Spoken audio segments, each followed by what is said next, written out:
discrimination, and disruption.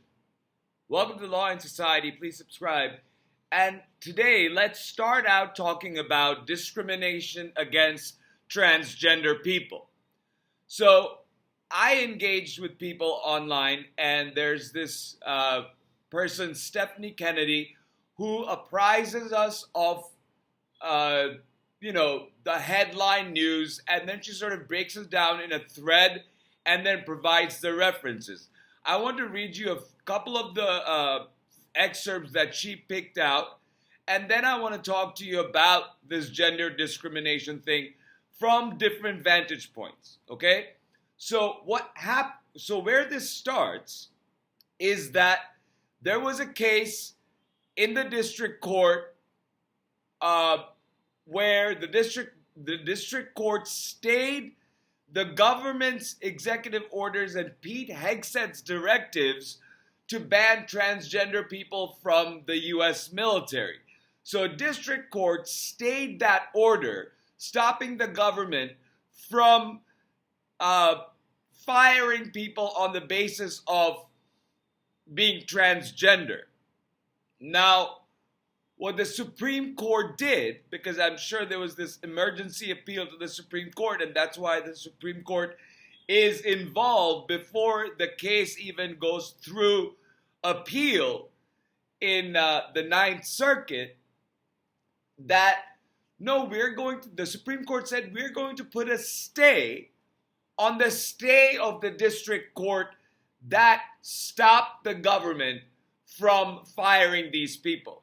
So it wasn't a direct way of saying, no, the government can continue with these firings, but effectively, by staying the district court order's stay, they effectively said the government can do whatever it wants right now as the case proceeds in the Ninth Circuit, and if it comes up for certiorari for appeal to the Supreme Court.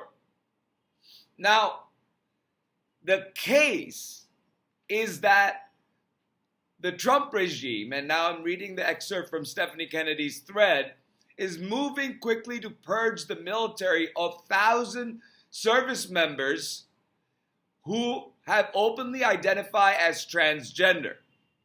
Additionally, the Defense Department is beginning to closely inspect medical records to identify others who have not come forward. Department of Defense officials will scrutinize medical records to determine who has been diagnosed with gender dysphoria, who displays symptoms, and who is being treated. And then it said, troops the government determines to be transgender will be involuntarily forced out of service. Pete Hegseth says, no more trans at the Department of Defense. No more pronouns. No more dudes in dresses. We're done with that shit. And with that, I want to talk to you about the transgender ban. First of all, this is discrimination on the basis of sex, and it violates the Fifth Amendment's equal protection component because it is being done by the state actor, the federal government. And the court has held that there is an equal protection component of the Fifth Amendment that applies to federal government's discrimination on the basis of protected classes, sex being one of them. Now, the nonsense about gender dysphoria. Quick note, personal note, when I was 10, I was diagnosed with gender dysphoria.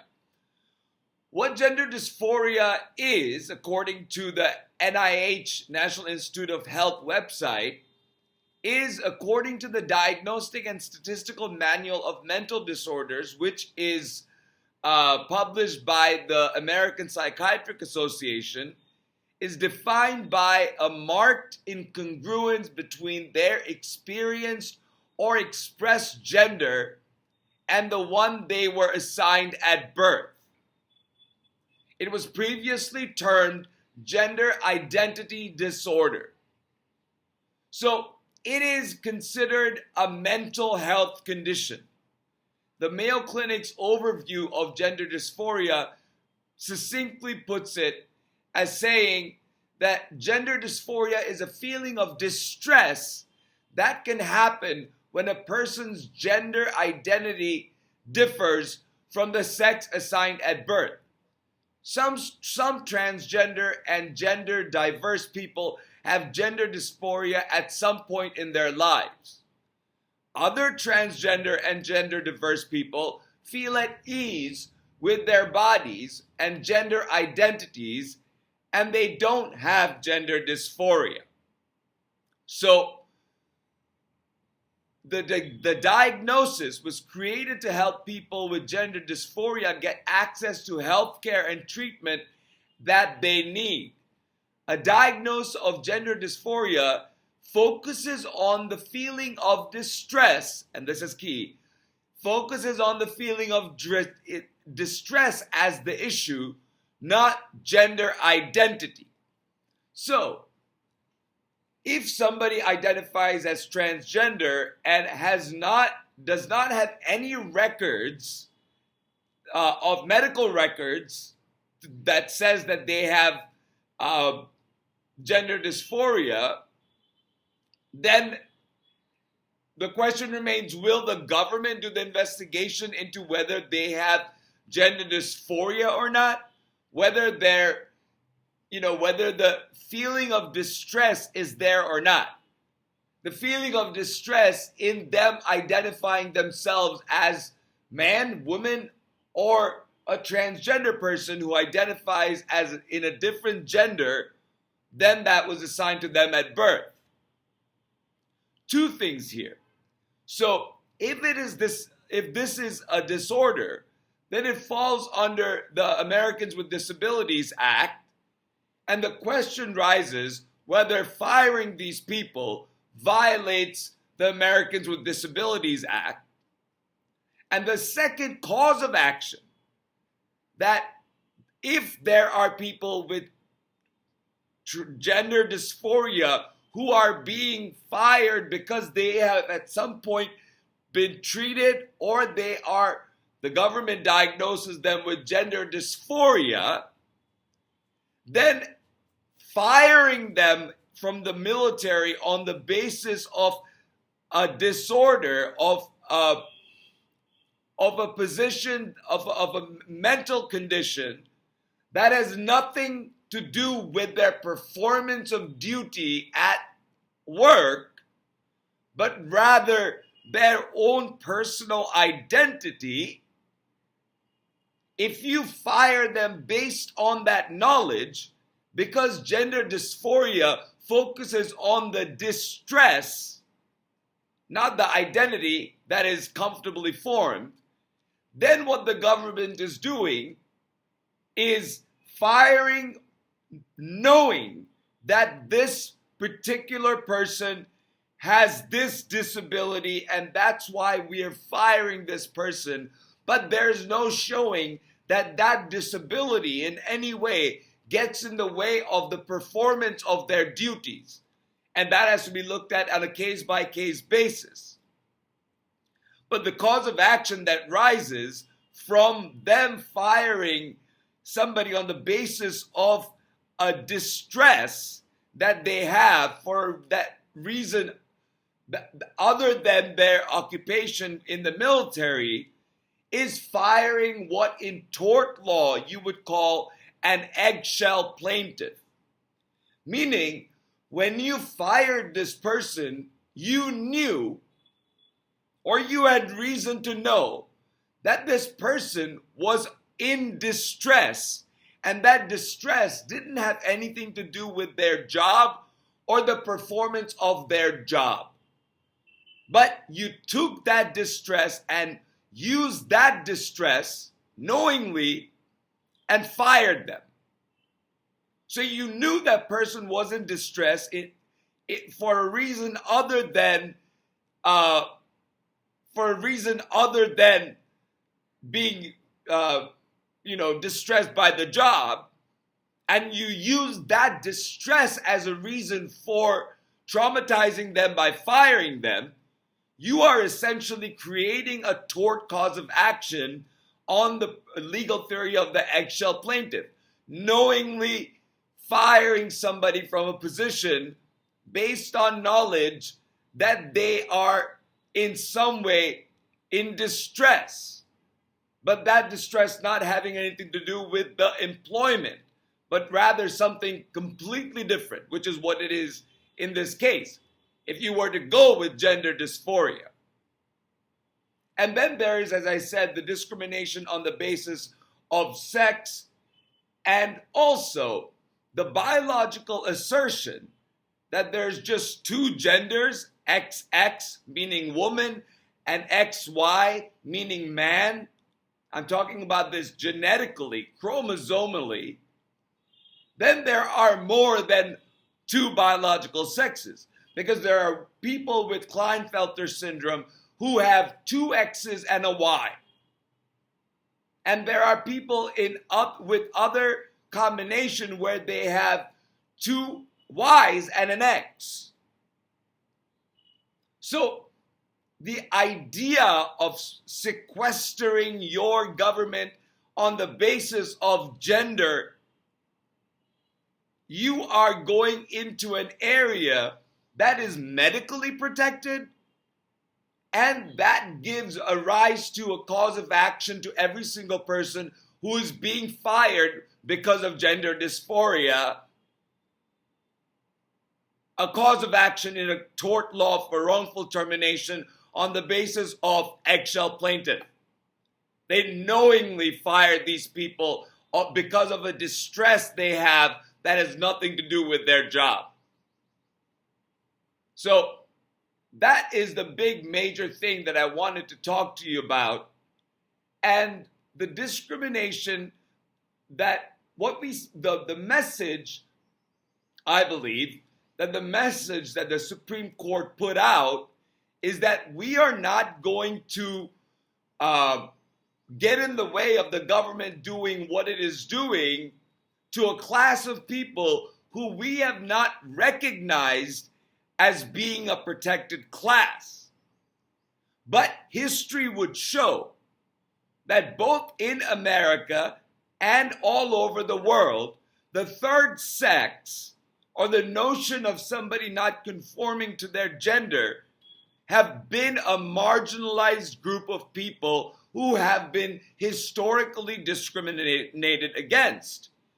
So in the course of ordered liberty, it falls on the Supreme Court to assert that this is a protected class of people who must at least be given rational basis scrutiny in determining whether their rights are being arbitrarily or capriciously denied. So there has to be at least a legitimate basis for the government to say that this action is justified. There has to be a legitimate state interest that would override the liberty interest of transgender people to seek employment in the military. And where would you find that? Where would you find that legitimate interest? Because there's no study, there's no literature that says that transgender people are in any way inadequate as service members. So the question here is complicated. I hope I helped uncomplicate it a little bit more. But this is discrimination on various levels. And this is the disruption of the military's morale, because you are discriminating in the military, going into people's records and disrupting the regular process of how the military works, getting in the way of the military's readiness. That's what you are doing when you are disrupting the military and discriminating against a protected class that historically has been marginalized against. So, with that said, I'll move on to the other disruption. We know that Donald Trump said something about about defunding libraries and museums. We learned just today that Donald Trump abruptly fired the Librarian of Congress, Carla Hayden, the first African American to be the Librarian of Congress. And this falls in line with his anti-DEI policy and elimination of funding from libraries in order to hamper education, in order to hamper the preservation of history, in order to get in the way of truth. So we have Senator Martin Heinrich of New Mexico saying, while President Trump wants to ban books and tell Americans what to read or not to read at all, Dr. Hayden devoted her career to making reading and pursuit of knowledge available to everyone. Be like Dr. Hayden. Senator Van Hollen of Maryland says, Dr. Carla Hayden has served as Librarian of Congress with honor and distinction, bringing our prized institution to new heights. Trump's outrageous, politically motivated move to fire her is despicable. The Library of Congress belongs to the American people, not to Trump. So there's an assault on our libraries, and Donald Trump is starting at the very top, going after our library of last resort. It does not bode well because it is not impossible that Donald Trump would want to comb through the Library of Congress and take out of it any books that happen to be there that talks about anything that the government, that Donald Trump's regime doesn't want the people to know. And sadly, my first book happens to be one of the books that's in the Library of Congress. So maybe they'll find it, maybe they won't. But the point is, they are getting in the way of the preservation of knowledge and the preservation of history. And they're doing it by firing the head of the Library of Congress, the Congress of last resort. Then there's news that the interim FEMA director, who was part of FEMA, who was, temporarily there, was fired for breaking with the administration on their position that they need to get away with FEMA. But at the same time as this happened, there was a red alert that Senators Murray of Washington State, I believe, and Senator Merkley of Oregon, or they one or the other. So they came out and said that the U.S. Forest Service is being gutted. Donald has fired thousands who are trained in fire preparedness and fire programs and what they need to do in cases of wildfires. And they won't share what they have fired, who they have fired. They have already denied emergency help once. And they're cutting management programs that would ready people in states where there are wildfires every year. And our West Coast and the Northwest is always plagued by this. And fire season is about to start. At the same time as the interim director of FEMA has been fired, and there's talks of doing away with FEMA completely. I mean, this will impact countless lives and cause destruction to property at a level that is confounding and has never happened in the United States. All because of Donald Trump's active involvement and actions in dismantling our government from the inside and leaving us exposed to the elements and with no help coming. In other news, Ed Martin's nomination for being the U.S. Attorney for the District of Columbia was withdrawn, but Donald Trump instead appointed the interim U.S. Attorney to be Jeanine Pirro from Fox News, who I like to call Auntie Franzia, who loves her 3 martini lunches. Now, I don't know, there's a limit to how long an interim U.S. Attorney can stay. I don't know if it's 3 months or something, but I don't know how this is better than Ed Martin. Well, the only way it is that Jeanine Pirro has not overtly come out and been an election denier and a supporter of what happened on January 6th. But she definitely falls into that category who wouldn't mind, saying what Donald Trump wants them to say. So she can stay in that position for now. This will disrupt how the U.S. Attorney's Office in the most important district in the country, the District of Columbia, operates. And then you have Sean Duffy, the current Secretary of Transportation, blaming the air controller shortage, blaming the air traffic control chaos that happened with Newark, blaming it all on Pete Buttigieg, the previous Secretary of Transportation. Well, Sean, for the last 4 months or so, you have been the Secretary of Transportation. If you think that not enough funding and not enough money and not enough attention has gone into this, fix it. It has been a problem for more than one administration. So if you really want to fix it, go ahead and ask in the budget for money to fix it and get it fixed instead of blaming it on ancient equipment and shortages and how the previous administration didn't allocate any infrastructure funding.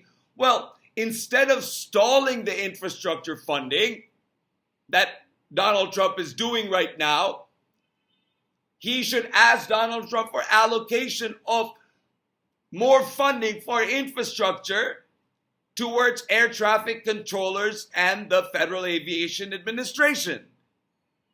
Why is Donald Trump stopping those funds? Why isn't Donald Trump asking for Congress to amend that to include more funding for the Department of Transportation so that our flights are not in danger, people are not crashing into one another, and airports are not completely flying blind with air traffic controllers having to take trauma leaves because of what happened in Newark for 90 seconds. A minute and a half, everything just went blank. Like, I can't even imagine the trauma because these people are dealing with the lives of hundreds of thousands of people flying around the New York, New Jersey area. So fix it. Let Sean Duffy be the Department of Transportation head who fixes this problem with air traffic controllers for once and for all. And then you can claim it. Don't complain about it. So with that said, I conclude today's episode. I've already gone on for 25 minutes. I thank you for being and sticking around and listening. Please like, subscribe, and share. I know many of you do, and that really helps me out getting the word. And that is primarily my goal, is to get the word out to you and offer you perspectives that I think may apply in the future, like I did with the transgender discrimination. With that said, thank you so much. Take care, and I'll talk to you soon.